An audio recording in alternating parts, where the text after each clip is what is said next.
One. What is up, everyone? I'm here with a very special guest today. I got Spencer, co-host here at Comics and Crypto. He's a tech strategy consulting guy for PE firms, crypto consultant. He did like projects like Manchester City, help consult on that. He's just a fucking smart guy that I wanted to get on the pod for a long time. And we were trying to set this up for a while, and I thought he was ghosting me. So I'm like, maybe I'm just not cool enough, So No, and you just came. I'm just, yeah, I'm bad at scheduling sometimes. I'm traveling too much. I'm all over the world. Yeah, you just came back from skiing, right? Like you just Yeah, came I'm literally in my ski area. I skied all day for like 8 hours almost, and just jumped on for the interview. So It's yeah, crazy. still got me in my gear.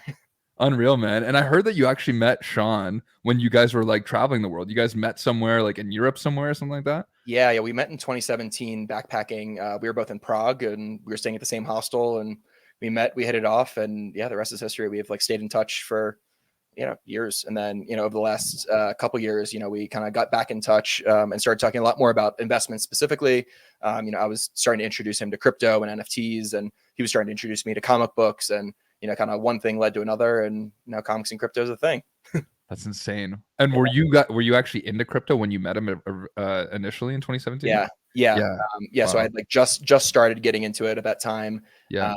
And then I think like 2018 we met up in like SF, and that's like when I like really like sat him down and taught him what was what. And I had him buy some engine coin, and that was the thing that kind of took off and did very well for him. And I think that was kind of like what brought us back together a couple of years later. He was like, hey, this engine coin thing you had me buy is doing really well, and you should check out these comics. And yeah, and now we're here. And looks like you guys were both super smart, because even now all these physical products are going up like tremendously in price too, right? I keep seeing you guys are buying like PS4 games, like like we're buying all over. Yeah, I mean, I buy video games, you're buying VHSs, CDs, DVDs, like all kinds of physical media that eventually will be fully digital. So I think there's going to be a lot of value in the physical side of things that I think people are going to appreciate that long term. Like we're looking at a lot of interesting stuff right now. Like Sean has talked about this to you, but like Academy Award screeners, which is basically like we consider it almost like a rare variant to the original movie. So like let's say that you have a movie like Finding Nemo or something like that, and it's up for an Oscar, for an Academy Award. The studio would send out a DVD, a for your consideration DVD, and it would actually say for your consideration on it. And it basically on the back, it'll say what all the awards that are up for. And then the idea is that the members of the Academy actually break open the seal and watch the movie and vote on it for who ends up winning the Academy Award. But occasionally somebody doesn't open up their DVD or whatever, and it's still sealed. So it's like that it's limited to basically like less than 10,000, because there's not more Academy members than that normally. And then within that, there's even fewer that are still sealed. So yeah, just like scarcity, and we're really focusing on like movies that have big pop culture value, stuff that's popular. So it's not just scarcity. We're looking at both scarcity and popularity on these, and especially for movies that have won the award. Those are some of the ones that we're going after. And now I'm even going after like CDs as well. So like basically like best original score or like best original song CDs, for your consideration CDs that were sent out also for the Academy Awards. These kind of like screeners have been going back to 1985. There was a movie called The Emerald Forest that came out, and it was basically the first ever movie that did a screener basically ahead of award season.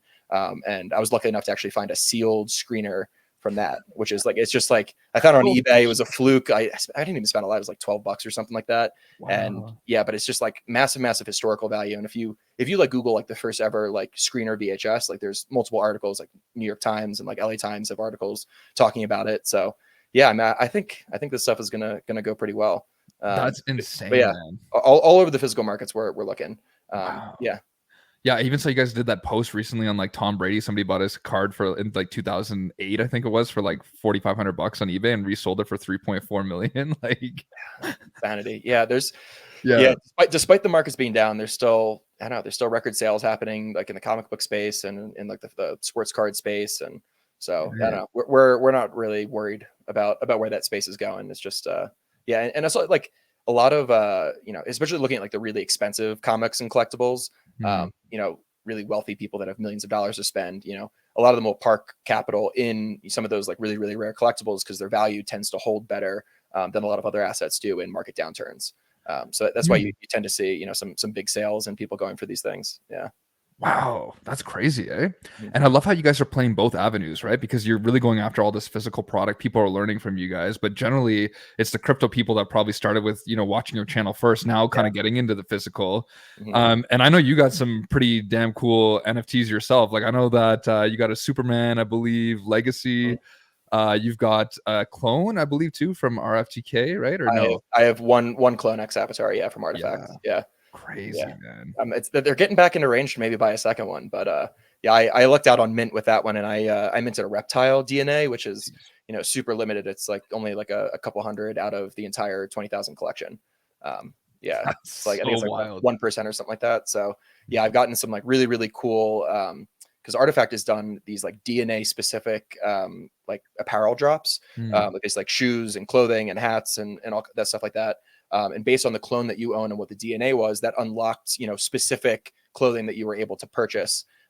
So, you know, me having this one, you know, I was able to get access to, you know, the reptile DNA clothing, which is, you know, by nature more limited because there's less people that have that. Whereas like the human or the robot, you know, those are, you know, there's more of those within the collection, so there's more that actually get those. So, you know, they're not as scarce. But yeah, but there was like 8 AF1s, so I have these digital AF1s, 2 pairs of them that are like basically like reptile, like alligator print, like shiny green. Like I don't know. Personally, like I wouldn't wear them, but like it's a cool thing as a collectible, I find, and people Yeah. are hugely into sneakers and they're actually Air Force Ones.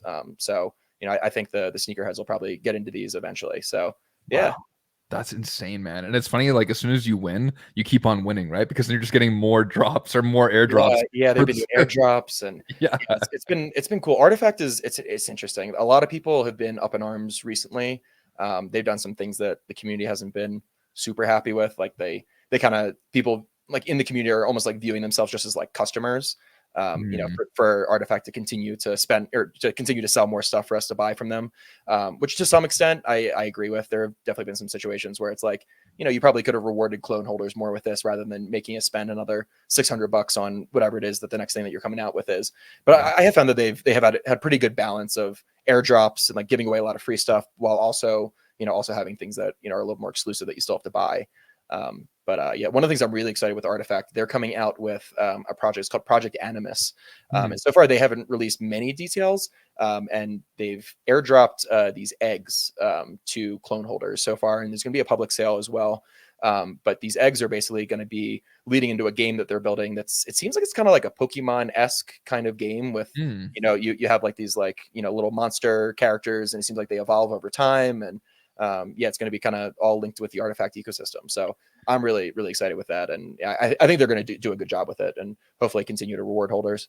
Wow, that's incredible, man. And I guess like for all of us on Vivi here, you know, you guys are complaining like, hey, we shouldn't have to buy for this. But if you think about Vivi drops, it's like every freaking week you Yeah, have to buy something else, and yeah, very rare do you get something, right? So yeah. yeah, Have you been going for a lot of drops recently? not really, man, because I'm just Yeah. like you know, trying to make an expectation of what the aftermarket sale is going to be like. For instance, like I went Mhm. for RoboCop, and now I was in the middle on that one. I was like, it's probably going Yeah. to be 65 to 70 gems, and it pretty Mhm. much I think it's like 80 gems right now. And Yeah. who I knows? think it went over retail for a little bit, and then I think it dipped back down again. Yeah. Yeah, you know, so I don't know. I mean, I think they've dropped so much stuff, and this is what I keep telling people is like, you know, even if we get the same amount of people that came in previously, we're still can't reach ATH because you have so many more NFTs that have been dropped. There's more Yeah. selection, so you really Exactly. need a max, like a mass amount of people to really move this market. Yeah. And I think there'll be select items that will pop off, like, or still hold some real significance. But I think, man, just seeing what every other, you know, I was just talking to Chris Coffee Mhm. about this, and there's just so many competing NFT projects right now that are doing all this crazy utility, Yep. and you know they could become a dinosaur pretty quick if they don't start to like ramp it up and that side of things, you know. Totally great. Yeah, VB's Yeah. really going to push the utility side of things, and I think a lot of it is that the licensors are probably holding back on it, and there's probably a lot of like issues around regulations, and Right. they're trying to figure out whether or not, you know, it makes something a security if you add utility to it. Like I think there's still a lot of questions up in the air on that. But you know, I think with these like VB golden logos, I think David Yu is really trying to show the power of utility and what can be done. You know, even and the cool thing with that is like, you know, that's theirs, it's their product, it's their logo, it's their brands. Like they don't have to ask somebody else's permission to do Right. something with it. So yeah, so I think that's like, I think the golden logo is going to be kind of like the test run for, you know, what is possible for utility within the VV platform. And I think David's almost like using that to prove what can be done to like Disney and Marvel, so that they can see like, oh, they get the light bulb moment and eventually do it themselves too. But yeah, we'll see. We'll see. That's super smart, man. You say that because like even if you see this sign like past $10,000 as an example, Disney's gonna pop in and be like, how the heck is this more than one of our most prime collectibles here? And you're gonna, and, you know what I mean? So like they'll be asking the questions. And you saw with that Bob Iger's like that new post that came out, how bullish they are on or about how bullish he is on Disney NFTs and everything like that. What's your take around that? Do you think that? Yeah, I mean, he was, I guess he was probably around, I assume, in the beginning when they were originally kind of looking at digital collectibles and NFTs, and then he left. And I feel like now that he's back, like he's always been very like innovative and very tech forward. So yeah, I'm excited. I think him being on board will hopefully lead to more cool things happening within VV and their different assets and platforms. So right. yeah. And what about interoperability? Is that a possibility for some of these major licensors? Because like, I just think that you can't really walk 2 inches without them being like, hey, that's not in the right spot the way you put your foot down. And I just don't know what your thoughts are, because I just feel like that's, unless it's in like a closed ecosystem, like almost like all these partners working together in some kind of metaverse, I just don't see how these assets can ever be like taken out into cold storage, as an example. Like, Yeah, I mean, like it's technically possible. Right. Like all the assets exist on Immutable X. So if they were to give us access to our wallets, then we'd be able to do whatever we wanted with them. I know a big concern around interoperability is like the enforcement of royalties.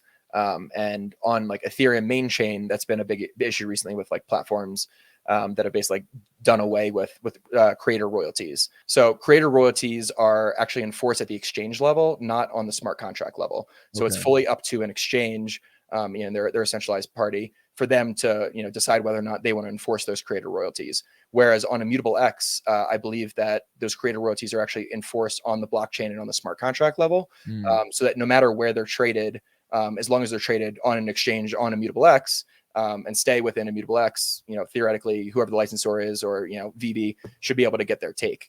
So I think that's like the biggest thing that's holding them back from getting involved in doing interoperability. Because like the more things that you can do with these assets, the more people are going to want to use them, the more people are going to buy them, the more the values are going to go up, the more creator royalties that the licensors are going to get. So like the incentives are there for them to make these as valuable as possible. And I think interoperability is going to be one of the big ways they can do that. So hopefully it comes soon. But it doesn't seem like it is. But me coming from somebody who's like, I started in NFTs in 2018, crypto in 2017. Like I'm very used to using a MetaMask wallet and having custody of my assets. And I'm very comfortable with that, but I've done this a long time. But I also recognize there are a lot of people within VV who, have come from Web 2 and, haven't really had that experience beforehand. So I think there should be like an option where, if you want to, you could be able to take them off. But if you want to keep them in the app, like that's fine too. Right. So yeah, hopefully that's where things are going. Cause I don't know, it's frustrating to me not having full custody of my assets, and, not being able to transfer, not being able to do trades with people like we used to be able to do. And so yeah, hopefully soon, but you never know. things I know. in the VB world. Yeah, exactly. It's a different pace, over there. But yeah, man, I mean, I hear you, and I'm hopeful still. But one thing I ponder about all the time, right, is like I see some of these NFTs that are less known on VV that have like 500 editions from like, a smaller time artist, which is still fantastic. Don't get me wrong. But because it's a closed ecosystem, more eyeballs are on these NFTs than they would have been if it wasn't for all the promotion with inside the VV app, right? Right. And so my thing is this, is like if everything then becomes, interoperable and you could actually take these NFTs out, if people aren't going to be searching for these artists, if they're not in a closed ecosystem, if it's all open ended, right? The things you're going to be looking up are like Spider-Man, Batman, Superman, those kind of things, which you'll then find probably. But I mean, like or maybe if you're searching through VV, but you know what I'm trying to say? Like, I feel like this closed ecosystem right now is also a benefit to VV because they can actually help promote other, less popular artists within the app, or even make their own assets better. As if everything was out on like OpenSea or another network, there'd probably be only a few things that would rise to the top. I could be wrong, but yeah, no, I definitely see what you're saying with that. But I kind of go back to my point of like, if there was an option of, some people could leave things on app, some people could take it out and do it elsewhere. I think there's still going to be tons of people who are going to want to stay within the ecosystem and continue to transact on VV and not move it elsewhere, just because of the easy use there. And not having to deal with custody of their assets, not having to deal with the risk of somebody potentially hacking you and taking all your stuff. Like, I think there's going to be a lot of people who are going to stay on the app. And so you're still going to see those things in the marketplace, and, they're still going to see them in the store. So I think as long as people are on the app, people are still going to see it. It's a good point, man. And I think that's another big thing is like, it all comes down to choice. Like even now you're seeing some people that are in VV, some people that hate that stuff. They want to be an OpenSea. They like decentralization. But like the one thing that I find VV has the edge factor for is that accessibility and the familiarity. That to me, it looks almost like a Mac or an Apple kind of program that was rolled out. Like it's got that style, that feel to it, right? So it's like they really did a good job there. Yeah. And there's definitely still improvements that need to be made to the app and the platform, but for sure. Yeah. Like a news feed or there's a lot of things, right? Engagement points. Better searching, Yeah, 100%. I'm not gonna lie to you. Sometimes when I'm looking for an FT, sometimes I just give up. I'm like, you know what? I'm just like, I looked it up. I'm like, I'm good. Like, I'll just, yeah, no, that's interesting, man. And are you bullish about the Veve'S? I mean, I personally think that's like 5-6 years out before we actually see the full picture of what that looks like. I think it's going to start off like super small and it'll be really iterative. But, do you think that's going to be like one of these major metaverse, competitors, or do you see it more as kind of like something more just to VV fans and stuff like that? No, I think it's going to be a major competitor. I mean, just based on the IPs itself, like there are going to be people that want to go use, Decentraland or Sandbox or whatever, and want to be in a more, just like decentralized space that, there's more like Web3 native projects that are involved, less like big IPs. But then there's going to be your people who just want to go hang out in the Marvel metaverse, or people who want to, see their Disney stuff in AR, VR, and VV is going to be the place to do that, I think. So assuming that all these big IPs stick with VV and the Veve'S, I totally see this being a place that people are going to want to hang out, because this is where like all the big fandoms that people care about is going to be. Like I could see them hosting like virtual Comic-Cons, like within their, like things like that. Like I think is what's going to draw people. But I think it can fit, and there's definitely room for there to be like the Veve'S, but then also these other, more decentralized metaverses as well. But I think it's just going to come down to personal choice about where people want to hang out. But like you said, it's going to be a long time. It's going to be a long time before we see something that's like really substantial. Like I think like the show, what we saw at DCon was really cool, but it's really just like an elevated showroom. It's a place to socialize, and so there are some more better aspects of it, so you can actually like interact with other people like asynchronously, like within a space like that. But like it doesn't really go much beyond that, and it's not like a full world where you can like kind of just like open explore. It's you have to know which property to go to, and that's it. So we're limited for the time being, but I'm sure that's all going to expand, and I'm sure gaming is going to be a huge part of it. Like hopefully the Mighties are going to be a Marvel game at some point, and maybe that's part of the Veve'S. Like, so I think there's going to be a lot of things coming. I think gaming is going to be a big component of it as well, because you want to gamify all this and make it fun for people to come and hang out. So yeah. Yeah, I love that idea too, man, because I think about those lightsabers that you guys have, or like some of the the Thor hammer, Captain America shields, things like hopefully they're going to be used for stuff, right? And like that, you could have it, you could spawn it into the game, and then all of a sudden now you're getting collecting points and whatever tickets for the MCP. Like, so there's a lot of, like you said, utility use case for it. But how does that stack up against like these other things that are, I look at like Bored Apes, and like the metaverse commercial that they came out with, like, or advertisement, like probably 6 months back. And I was like blown away by how that looked. And I was like, man, this could be huge too. And, that's more on the decentralized aspect of things. So, is it possible, like, hey, I can spawn from one metaverse to the Veve'S and then back there? Or do you like, are we going to see more like isolated things, like different communities, just be like more concentrated on what they want to do in another bubble over here? And then before you know it, there's like 184 different bubbles. Or is this like one giant Earth kind of thing where you can just, you know what I mean? Like you end up in the bigger sphere, and then you can have like the options of 250 plus metaverses, but like Apple, Microsoft team together so that, there is the world, so to speak, within the world. You know what I mean? Yeah, no, I do. Yeah, I mean, kind of like the way that I see it is like you're going to have your wallet that's going to have all of your assets in it, and then you'll be able to connect that wallet to multiple different metaverses. And those assets, certain assets might be, interoperable and might be usable in multiple of them, whereas some of the assets might only be, portable and usable in one. So I think just like based on what you own, that's probably where you're going to hang out. I think also like where your friends are, that's probably where you're going to hang out, because it's going to be a big social component. Right. Yeah. I got you. And it's gonna be interesting, right? Because I'll be part of the draw. I'll be like, oh, this asset can get into 14 different metaverses. Is this one? Exactly. Yeah, and you'll be like, oh, this is actually pretty good. I can, you know what I mean? Yeah, it's really crazy, right? And so this is where I always come back to Vivi, and I'm like, despite like other projects potentially having better utility and things like that, like these are the first appearances. These are the things that Disney acknowledges themselves, saying these are the first in the blockchain and stuff like that.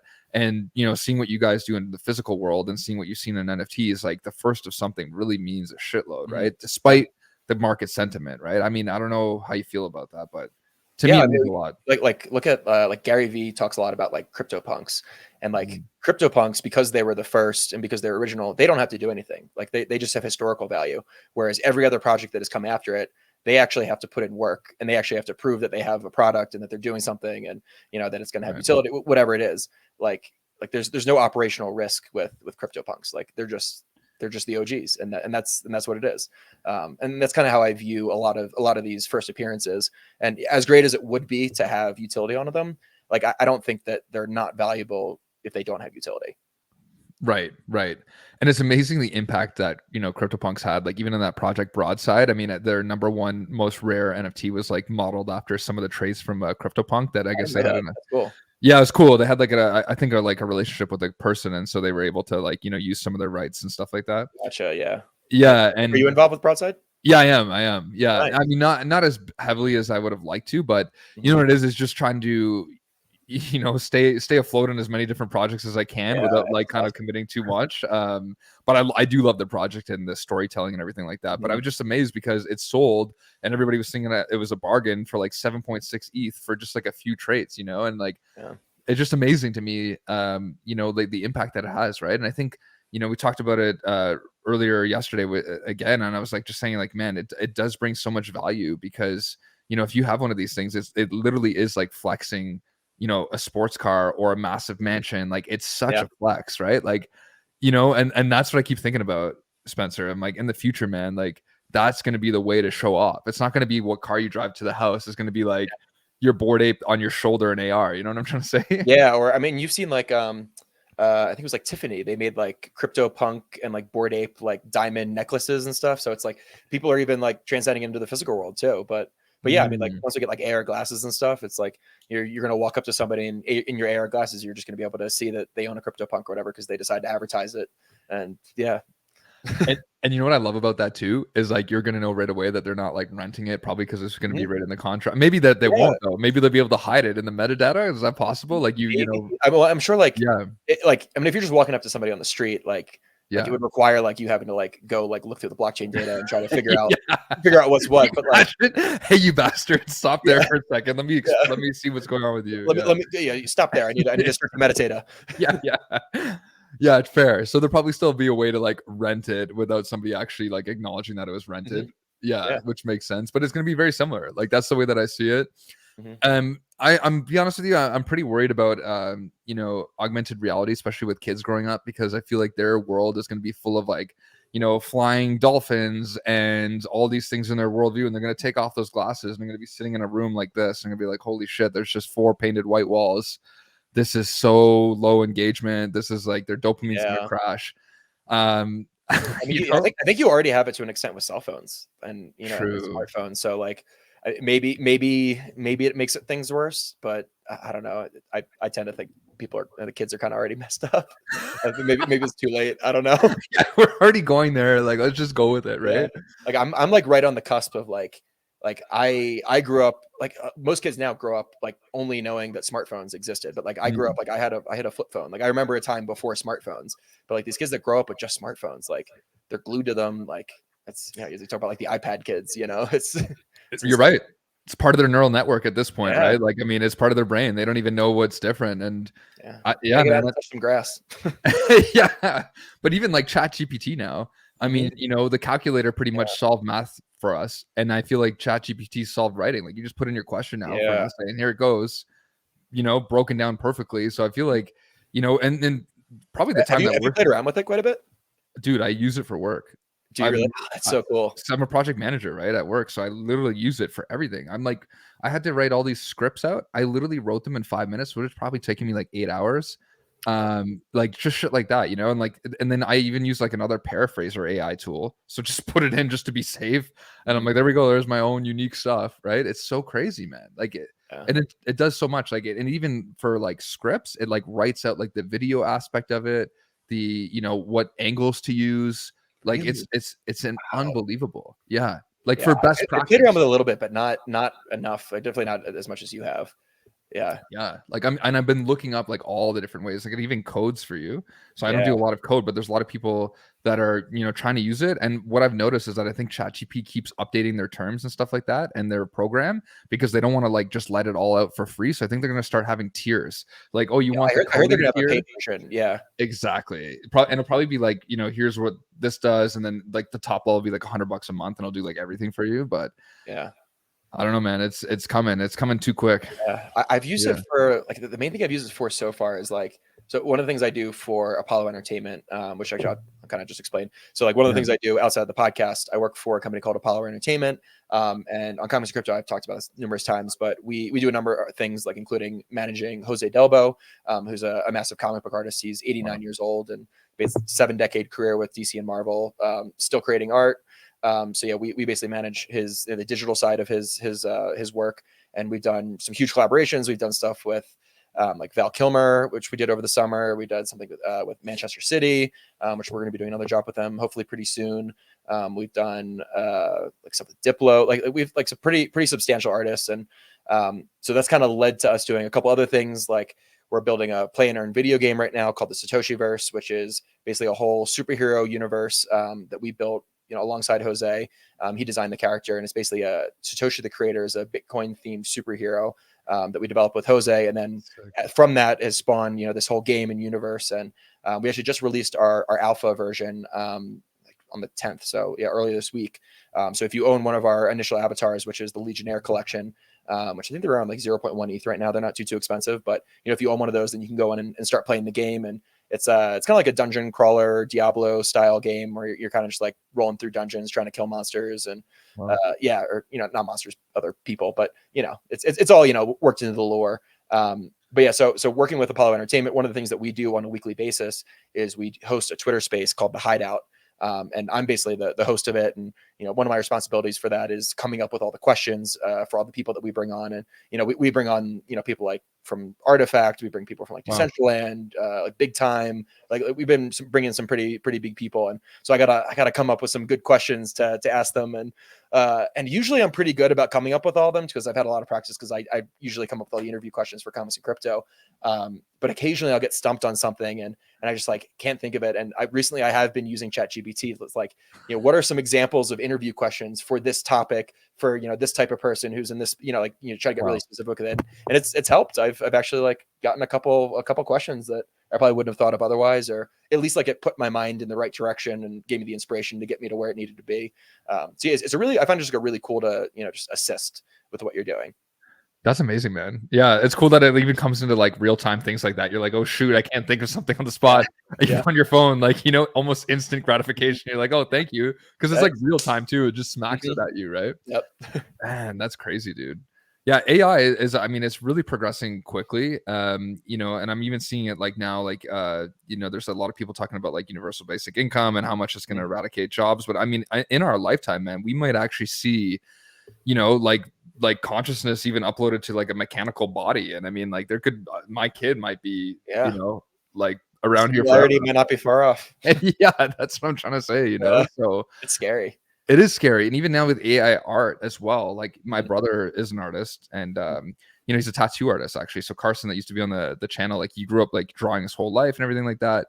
But it's amazing now, like what AI art can do, because it almost just like if you're detailed and specific enough, it can like literally punch that right out for you. And like your new PFP, that was AI, right? That was AI. Yeah. Yeah, and it was like it spit out 100 images from like 10 images that I put in. I forget what it was called, Lenza or something like that. Is it the one on Discord? Is that one or? No, it's just like I don't even know. It's like I saw somebody on Instagram like just say like look at some of the stuff, and I was like, oh Gotcha. cool, download, boom, 4 minutes goes by, there's 100 unique AI pics. You know what I'm trying to say? Yeah, there's Yeah. I can't remember the name, but there's a really popular one, like one of the more popular ones. It's a Discord server, and you Okay. basically there's a bot or something like that, and you post your photos and whatever it is, and it spits out, whatever you're looking for.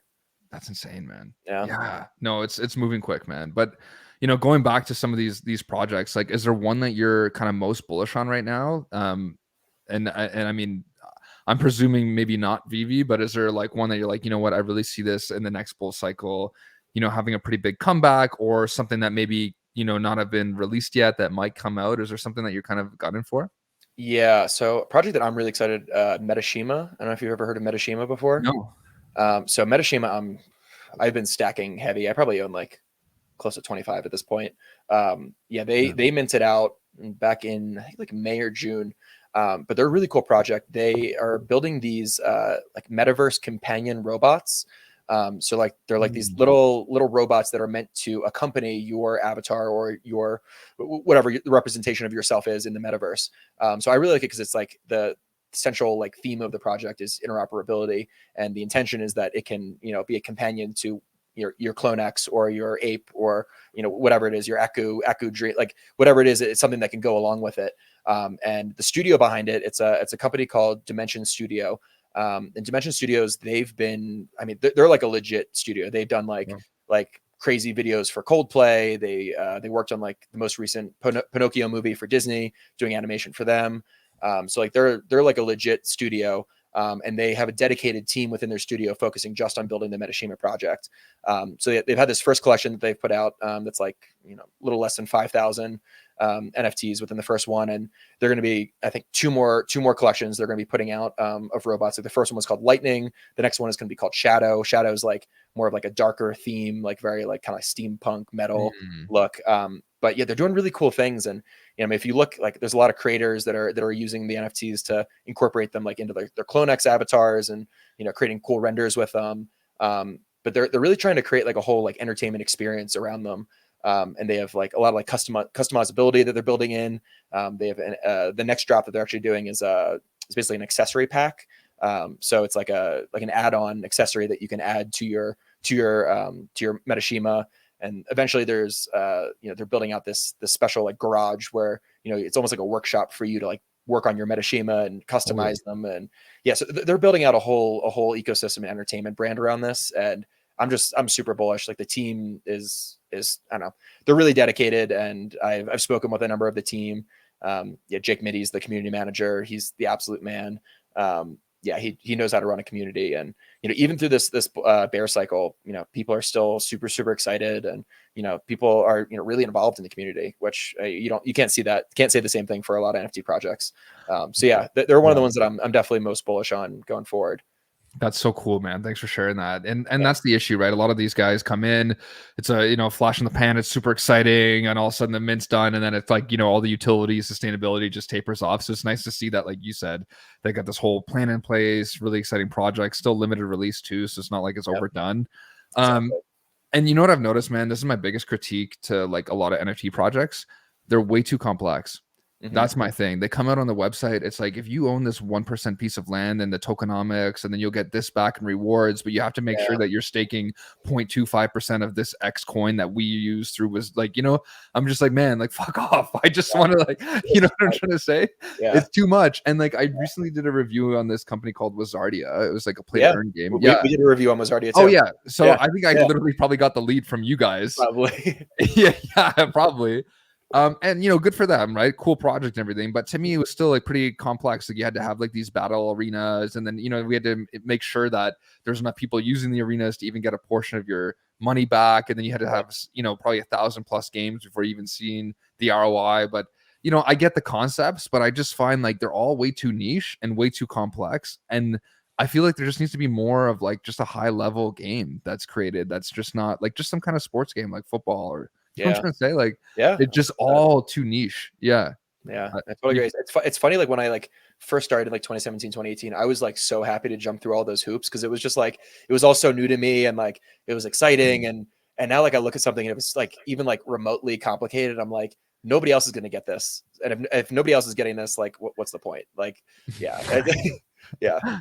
Right. I mean, if you think about like people have a hard enough time downloading VV and pressing buy now, Yeah. how the fuck are they gonna like go into like pancake swap and like, you know, switch like whatever for whatever to like enter your network and figure out how to stake and what, you know what I mean? It's Yeah. yeah. Or like, throw money into a liquidity pool and then have to worry about Yeah. like impermanent loss and then deposit, your LP token into a staking contract in order to earn yield on that. It's like, I mean, DeFi is a whole other ball game, but yeah, Yeah. I was very into DeFi, like during like DeFi summer, which I guess was like summer 2020 when DeFi was really, really going crazy. Like I was involved. I was playing around with everything. Like I was getting airdrops for stuff. Just that's one of the cool things I really love about crypto is like, you get rewarded just for being a user and testing things out. Like if you find a new protocol that's out there, have fun with it. You don't have to put some money into it, but like a lot of times these protocols will reward you for just trying it out and seeing what it's like. And you get airdrop tokens or NFTs or whatever it might be. So yeah, I've gotten tons of airdrops over the years just from using something. And even if I'm only like transacting $5 or whatever it is, like it can be pretty substantial. So yeah, I encourage everybody just to try things in the space. You never know, and teams tend to reward their early adopters. So that's really cool, Spencer. Yeah. And like a guy like you, man, you're probably getting it from left, right, and center. It's like, oh yeah, I just got airdropped here. And oh look, like, Clone X did something. And oh look on VV because I own the first black and white series set there. You know what I mean? Like there's so many things that you're kind of getting just for being a holder, right? And like in the real world, you buy a pair of sneakers or you go buy like, that's it. Congrats on that. And you will never hear you or see you again. And that's going to collect dust on your shelf. Yeah, or maybe somebody's going to compliment you at the bar or something like that. Yeah. Like, who gives a fuck? Yeah. I know. I really feel like, I don't know. I have this weird feeling. I told Sean, he disagrees with me. But I keep telling him, I'm like, I feel like the physical landscape is kind of dying out. Like, I feel like, yeah, there's some things that are scarce and probably worth a lot in the future. But like, because we're going to be in this new digital revolution, I also feel like this is going to start to be the thing that's going to grant you a lot more return as like, and what else is interesting? A lot of people are going after like these Supermans and whatever, but these are also like things that are created in the 1940s. Like we got to remember that like a lot of the new kids coming up that are going to be part of this world may not necessarily give a fuck about old IP, right? They're going to, maybe Miles Morales is even maybe too late to the game. I don't know. You know what I mean? Maybe it's going to be more of this other stuff that's coming out literally now. Right. But you also consider that like the older generation are the ones that actually have the money to spend on these things. So, yeah. So maybe somewhere in the middle then. Yeah. Well, I mean, I agree. I mean, I agree to both of you to an extent. Like, I think what's really going to be big is like the intersection of the two and the ways that you can interact between both digital and physical. And it's like, owning a digital item gives you some kind of a physical activation, or owning some physical thing gives you a digital activation, or, I think the crossover and involving both in the same way, I think that's like where you're going to see some really cool stuff happening. Like, I mean, going back to like Artifact Studios, maybe you've seen the sweatshirt that they released. Yeah, I saw that over the summer with the wings that come out of it. And so sick. Yeah, it looked amazing. Yeah, so things like that, like I think those are going to be like things that people get really excited about because it's a physical product, but you can get like extra benefit out of it on the digital side by incorporating the NFT technology or incorporating AR technology, whatever it may be. So yeah, things like that, or like a lot of the stuff that's been going on the Wax blockchain, like with like Funkos, like they've been doing like these phygital drops where you buy a Funko trading card, and if you get a really, really rare trading card, you can actually get a redemption token that you can then use that to redeem the physical version of the NFT that you own. So like I own a bunch of these Funkos, like for example, like the Teenage Mutant Ninja Turtle ones. Like I have like the digital NFT version of the Teenage Mutant Ninja Turtle, like Raphael or Donatello or whatever it is, and then I also have the physical version as well. And they both kind of go hand in hand with each other. So cool, right? So that's a good point. So I mean, they're just going to continue to elevate both spaces, and I think that's why you guys are smart. That's the hope. I mean, that's like the whole point of our podcast is like we're talking about both digital and physical. Right. We're not sticking to just one, because I think both can lift each other up. Right. That's smart. And what's your take on like some of the security stuff? Like, I'll give an example, like Rolex, they've got these like $10,000 watches, pretty much bare minimum entry point to buy one. Right. And the aftermarket's even crazier. It's almost 2x of what it was. And you see these people making fakes now, and I tell you, man, they literally look almost identical. Like there's obviously, if you have like a microscope, you can pick up on like fine tuning. If you like let the watches sit there for the day, you can see that the other, the fake one's 18 seconds over, things like that. But like in terms of like from a distance, even an expert might not even be able to tell the difference. And you're seeing the same thing now with Omega and etc. And so like where does that work now, like in the the crypto world and the NFT world? Like the one thing that I'm understanding is that like if you have a Bored Ape, you can't really replicate that, right? Like unless somebody, or can you? And then somebody would find out. Like how does that look? Like if I say I'm walking around in the metaverse and I've created my own Bored Ape that's fake, I've created my own company, whatever, Bored Ape with an extra E, how could somebody distinguish that I actually have like a fake Bored Ape? Can they do that? Yeah, well, so I guess there's a couple things to unpack there. So like it depends on like the licensing rights of the NFT. So like if it's like a CCO, Creative Commons NFT, like some of the broadsiders are, Right. anybody has the right to then use that IP to do whatever they want with. Whereas if you are some you as an owner own the rights, and basically you only as the owner are able to do something with it. So I think like where the rights lay definitely make a difference. Yeah. But yeah, I mean, like for somebody to be able to tell whether or not something's a fake punk or not, I mean, it's looking at the metadata, and it's basically proving whether or not something is real or not. It's looking at the provenance, and you can tell that it's from the original contract of CryptoPunks, and you can see that it's in their wallet, and I think that the blockchain data is what proves that. And that would be so easy to tell, like you said, because you would literally just go into that project if somebody's claiming that they're part of the CryptoPunk owners, and you'd be like, I don't see you in the metadata. Exactly. Right. Yeah. So like this guy's a fake, and you lose your social capital. It's such a massive risk you take. Yeah. Then on the physical side, though, which is what you mentioned before, it's a little tougher because you don't have the blockchain data associated now, at least, with physical items. I think in the future, though, I think almost every physical good, especially like luxury physical goods, will have an associated NFT with it.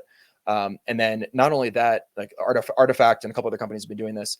There's like NFC chip technology where you can actually link your NFT to the actual like physical good. And so you actually, you can actually tell that there's a link, and you can prove that, that physical good actually is real based on that linkage to the NFT. So I think that's how things are going to be done going forward. Maybe not short term, but eventually those are how things are going to be done to authenticate physical items. So cool. Yeah. And I think that's my point, because if I have a Rolex watch on and it's fake, I could literally probably bullshit anyone except a watch expert. Right. And then unless he's like, listen, let me see your paperwork, let me see your insurance policy in the box it came in. Right. Then like that's the difference. And that's where it's really interesting, because you're going to start see, like a lot of things are even getting exposed now. One thing that I remember Reese told me from Veve'S was back in the day, he was like, everyone talks about metadata and the blockchain as being like this decentralized Wild West thing, but he's like, it's actually the inverse. Like it's full transparency. Yeah.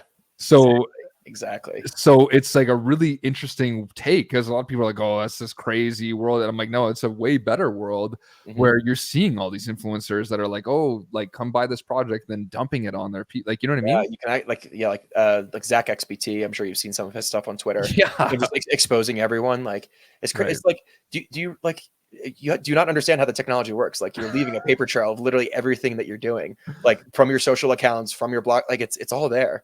Yeah. And I mean, that's the scary part to me, is like anybody could screenshot whatever post you just made, your YouTube video, and then line it up with the blockchain and be like, listen, like you're done like that. Yeah. So it's way different. And I mean, the evidence is there, and it will always be there. And that's the crazy part. So I feel like, karma's a bitch. Like a lot of people. Yeah. I mean, it holds people accountable. There's way more accountability now, like especially within like the financial sector. So yeah, I mean, it's huge. I mean, unfortunately, you still have centralized companies that are doing horrible, fraudulent things like like FTX and SBF, and and unfortunately, like they're doing things that are not on chain. Like there's a lot of like human error involved, or maybe not human error, but human fraud, like like people intentionally committing fraud. But there's human aspects. But I think the more and more that we can get on chain, and more that we can get automated with smart contracts, the more that you can take that human component out, and the more transparent everything is, and the more that you can trust everything. Right. And I noticed that you're also into these like kind of like DAOs and different things like that, where I believe, like maybe I'm saying this wrong, but I remember you were like part of a group that was trying to like have a stake in something. It could have been like last year. It was like a really Oh, what yeah, was that? it was the U.S. Constitution. Yeah, It was the people tell token. me about that. Let's break So that down. that's I love it. So that's actually how I ended up getting my Clonex. Wow. Was basically off of that trade. So yeah, there was this group of people that created a DAO called Constitution DAO. There was a basically one of the original versions of the U.S. Constitution that was going on sale. It was either Christie's or Sotheby's, and yeah, a bunch of people pooled their money together in order to buy this. We ended up losing to, I think it was like the guy from like Citadel, like the guy like behind like Robinhood. I think he was the one who like ended up beating us for it. But for some reason, like people like still saw value in the tokens, and like they just pumped like crazy. And I think I put 1 ETH originally into like Constitution DAO to buy, people tokens, and I pulled out like 5 or 6 ETH. And at the time, like ETH was like $3,000 or something like that. So Wow. like it was a nice trade in just like the matter of a few days. And then basically I took that money to then move it into coincidentally Clonex was minting right then, and I didn't think I was going to have the funds to be able to mint it, and then there I was able to do it. That's insane. And how much Yeah. was like minting at CloneX originally? It's around like three ETH, like around there. Yeah. Like you said, two to 3 ETH. Like they had a their drop was like kind of a nightmare. I ended up just buying a mint vial just directly from the market beforehand, because I didn't want to deal with, I think it was like a Dutch auction or something like that, or it was something complicated. And I just didn't want to deal with that, and I just wanted a guaranteed spot. Yeah. Smart. Yeah, people forget how complex this stuff is, eh? Like even like just a simple NFT drop, like making sure that the reveal comes out at a certain point, making sure the metadata like lines up. And I'm sure like when you randomly assort the metadata, right? The thing is that like you may actually like over or under predict what traits are going to come out. Like I've seen that even in Broadside, like they had so many fucking traits. I think it almost broke OpenSea. It did break OpenSea. Like there wasn't enough. I think the limit was like 500 available options or traits that they can like list, and they had more than that, and so they wasn't able to actually process all the different data. Yeah, which is crazy, right? Wow. But I also didn't realize, like even on OpenSea, how small the file upload is. It's like 100 MP or MB, I think it is, like millibytes, right? Limit.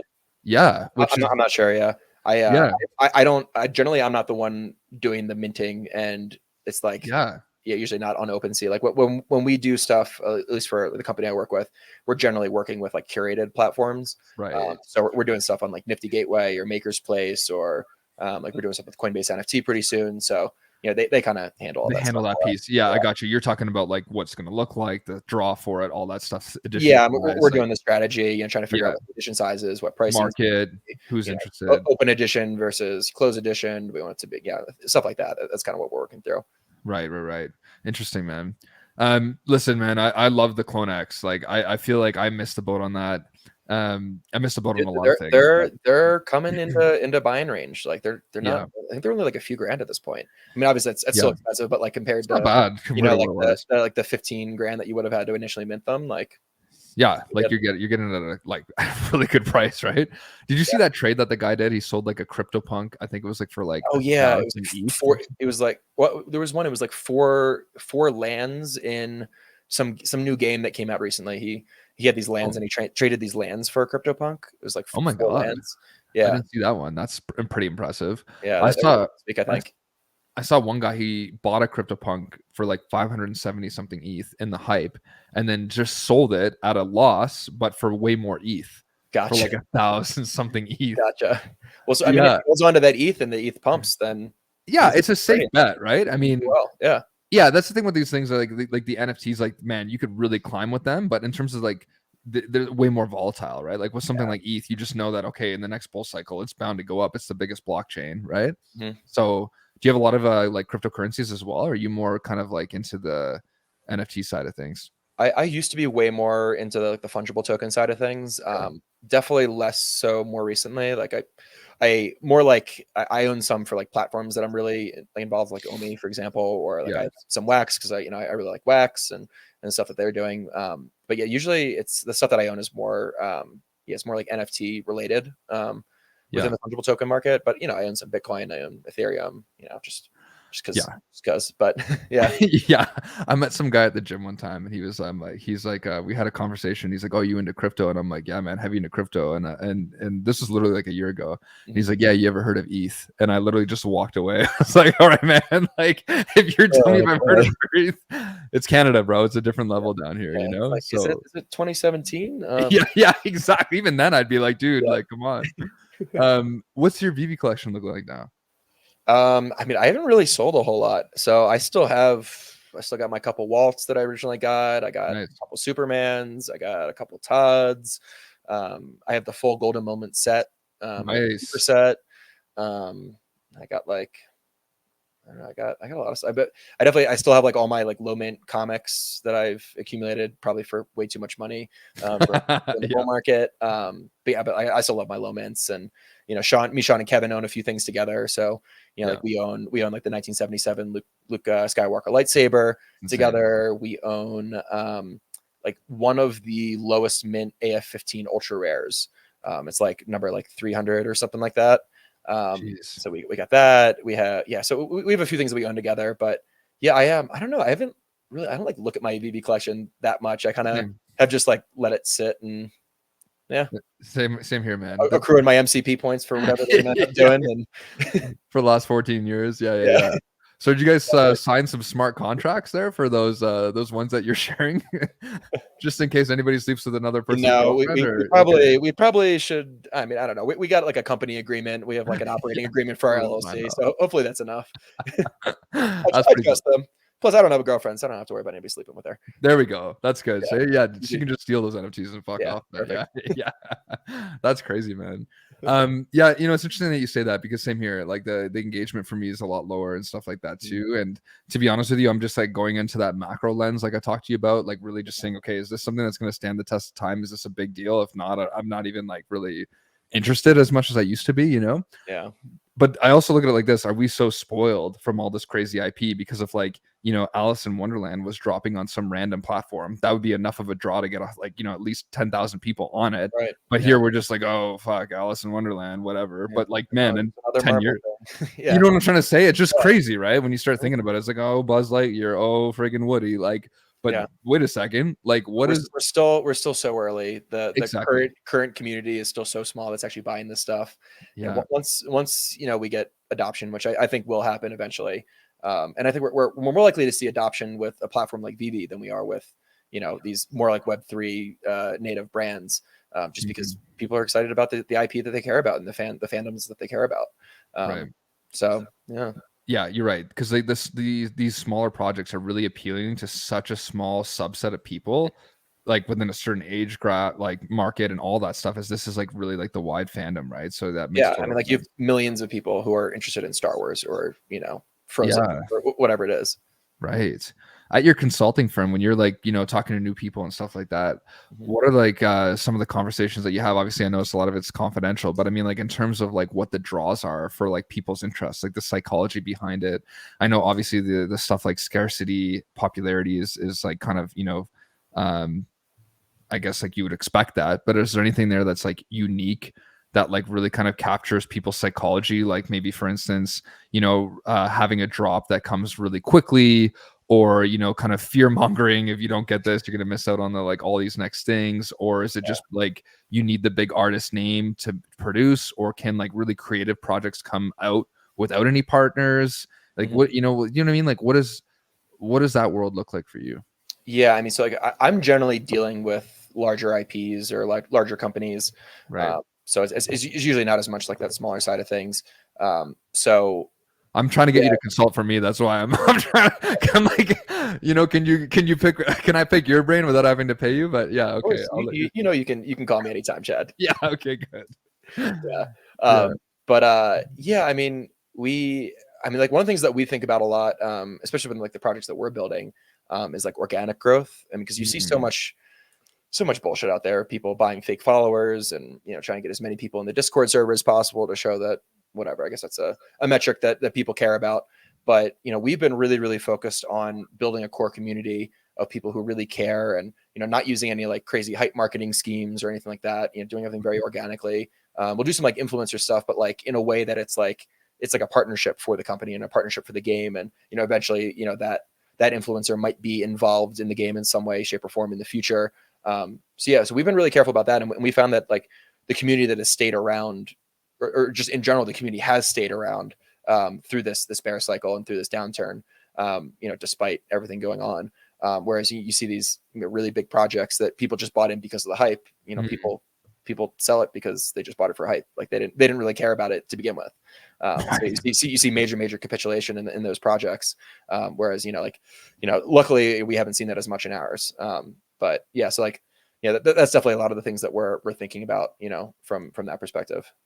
I love that, man. So many people just harp in about the numbers, and that's just like literally one of like 100 indicators that really stand for like what the project means, right? Like you talked about, like, was it useful? Like, were you satisfied? What is like the qualitative aspect of this? Like, so there's a lot of things that, people don't think about really when it comes into these projects, right? Like even now on Veve'S, I'm seeing that like there was, at one point, whatever, plus 2 million active users. I mean, I don't know how they like that's. Yeah, exactly. Like maybe that was a thing, right? I'm not on the blockchain. I think it was like 600,000 something at the time, but nonetheless, shit ton of bots.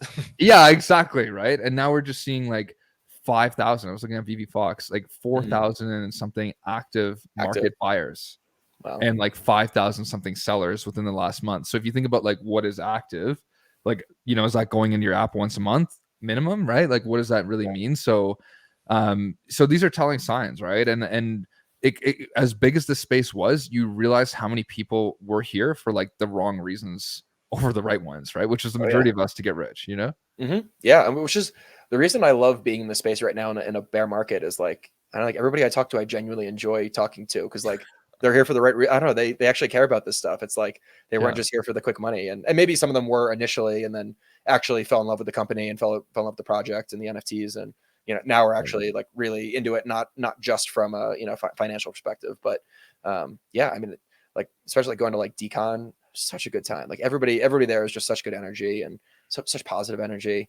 Yeah, have you got a chance to go into the physical conventions yet? I have not. I always wanted to. There was a few times it came close, but just shit got in the way, or like even with COVID, it was a little more difficult. There was one time I was supposed to go, I was supposed to go to the most recent one, but my wife and I were leaving on a vacation like the week after, and there was a few things that came in, but one of the biggest things too is I didn't want to chance it with COVID. I was like, man, if I get COVID, I can't get on my cruise.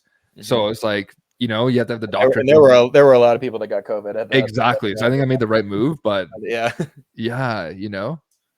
So what NFTs do you think would be the most expensive long term? Do you think it's going to be these licensed projects that like, turn the Mickey Mantle card that we saw on, I think it was Autograph, into an NFT, or do you think it's going to be maybe like a CryptoPunk or Bored Ape, or maybe we're going to have multiple winners? But like, I really feel as though, in my opinion, the licensed NFTs haven't got to those all-time highs yet. Like, I really feel like there's so much room for them to grow, especially when we're seeing like, man, like even like Thor recently, Journey into Mystery 83, I think it's like $800, in that comic's like over 100K for a high grade, right? So it's like, it's insane. Yeah. And if that would have dropped, in October 2021, that would be like a 5K minimum SR. Like exactly. Yeah.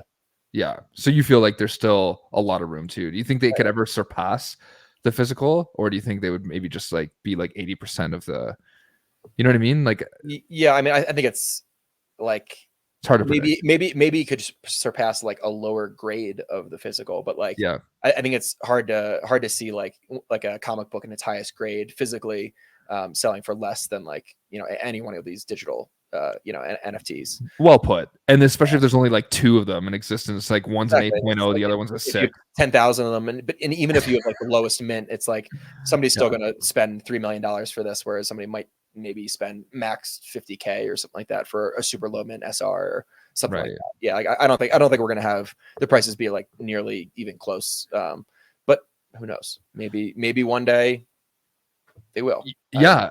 But it's an interesting point you make, because it's like almost like it just adds to their market share. It's not like a new market. And that's why some of the new stuff like CryptoPunks, Bored Apes, and all that stuff, it's like a whole new thing. Like there's nothing else that's like alongside it running up the tower. Like it's like a complete, you know what I mean? So that's freaking cool, man. So what my last question to you here is, and I just want to make sure this is true, because Sean always tells me it's true, but he said that you guys started Comics and Crypto, which I knew you already started, but then when you saw my first appearance video, something clicked. and then you're like, holy shit, like let's make this happen. Is that accurate, or is Sean just being too nice because he knows he has way more subscribers than me now? Is that I think Sean remembers things selectively. okay.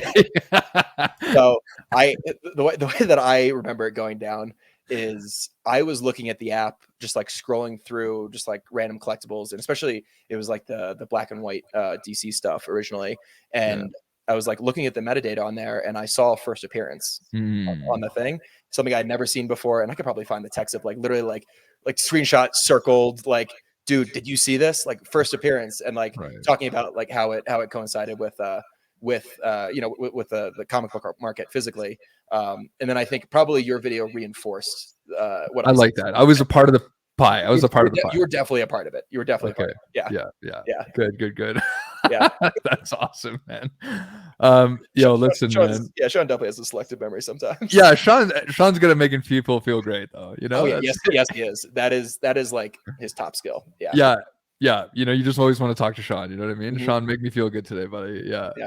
Try living with him for 2 months and then see if you still want to talk to him. Yeah, true. Then you'd be like, all right, man. Like, yeah, exactly. I always a little too much positivity, bro. Like, yeah. I had a friend like that. He was like a bodybuilder, 6% body fat. I was like 23 at the time, and I remember he always used to be like, I'd be like, man, you look great. He's like, I just want to look like you, and I'm like, now you're just being a dick. You know what I mean? Like just shut up. Yeah. That was fun, man. Well, listen. Thanks so much for coming on. What I loved is just like completely natural, just throwing questions at you.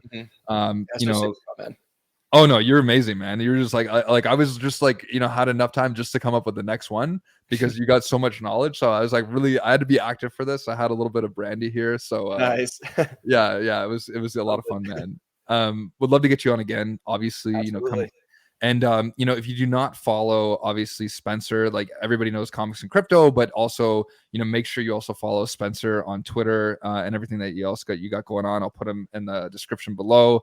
Like I said, man, he's just, so up to date on so many things. He's obviously a consultant. Yeah, he's very, very smart, as you just witnessed. So yeah, man, I can't thank you enough for coming on, and can't wait to do it again. Thanks, Chad. Thanks, brother. Take care, man. See ya.